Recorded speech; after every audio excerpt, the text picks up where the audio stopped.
always together, always special, very special times.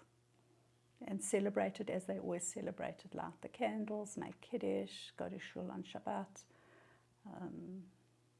be together mainly. So I have a shul journey. When I was young, we went to the shul.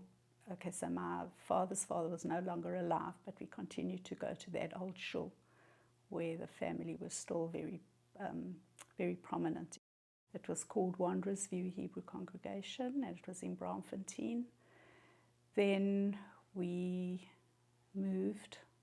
It was very far to walk, so we moved to one that was nearer, but by then I think we were driving on Shabbos, and so we just drove. But I mean, I've got fond memories of walking to shul with my dad on Shabbos, and even though it was far, it was time that I spent with him.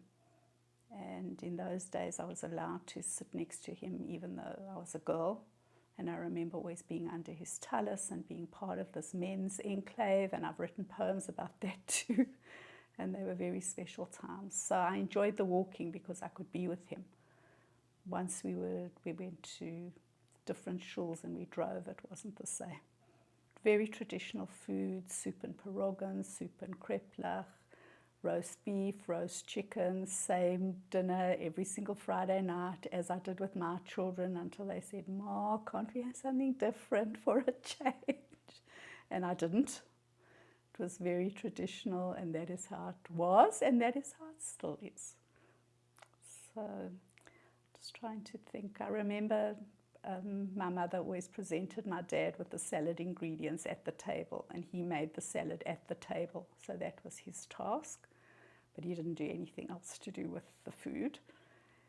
And we always enjoyed the repeated flavors, knowing what was coming, the benching afterwards.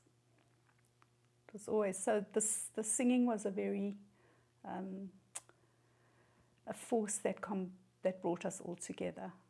And on Sunday nights, my mother used to play the piano, and we stood and sang around her. Hebrew songs, Yiddish songs, English songs, opera songs. She could play, we could sing. My dad turned the pages. Best memories.